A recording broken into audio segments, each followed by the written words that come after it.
నమస్తే అండి.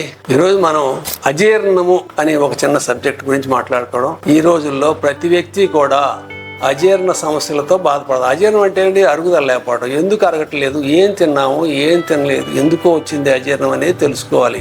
ఏది తింటే విరుద్ధాహారం అని తెలుసుకోకుండా ఏది దొరికితే అది ఎలా పడితే అలా తింటున్నారండి. అది తిన్నందువల్ల డైజెషన్ ప్రాబ్లమ్స్ వస్తున్నాయి. అగ్ని సరిగా ఉన్నా కూడా పచనం అవటం. అగ్ని పచనం అయిపోయేసరికి అది అజీర్ణం అవుతుంది. కాబట్టి ఏ ఆహారం తీసుకుంటే మనకి అజీర్ణం కలుగుతుందని ముందు తెలుసుకోండి. అలాగే సరిపడిన ఆహారం. ఒకసారి తిన్న ఆహారం పూర్తిగా డైజెస్ట్ అవ్వక ముందే మళ్ళీ తింటున్నాం, సక్రమంగా తింటలా, మనసు లగ్నం చేసి తింటలేదు. ఆ తీసుకున్న ఆహారం వంటబడాలి అంటే మన శరీరానికి బట్టి శక్తిని ఆరోగ్యాన్ని ఇవ్వాలంటే అజీర్ణం నుంచి కాపాడుకోవాలి.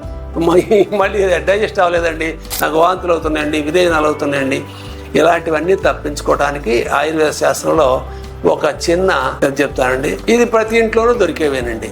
అది జీర్ణక్రియకి బాగా తోడ్పడతాయి.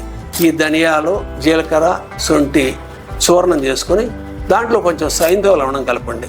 ఆ పొడి తయారు చేసుకుని ఉంచుకొని అది మజ్జిగతో కలిపి సేవించండి భోజనం తర్వాత. లేదా ముందే అది తీసుకోండి, బాగా డైజెస్ట్ అయిపోద్ది. తర్వాత నెక్స్ట్ మళ్ళీ ఆహారం తీసుకోవడానికి కొంచెం టైం ఇచ్చి డాక్టర్ దగ్గరికి వెళ్ళవలసిన అవసరం రాకుండా దీంతో మీ అజీర్ణము సమస్య చాలా వరకు క్లియర్ అవుతుంది. కానీ కాంప్లికేటెడ్గా ఈ వైద్యం చెప్పారు కదా, తిన్నాను కదా మళ్ళీ తగ్గిపోతుందిలే అని మాత్రం అసలు చేయొద్దండి. ఇది ఒక చిన్న సూచన మాత్రమే. సక్రమైనటువంటి ఆహార నియమాలు పాటించండి, అజీర్ణం కాకుండా చూసుకో. నమస్తే.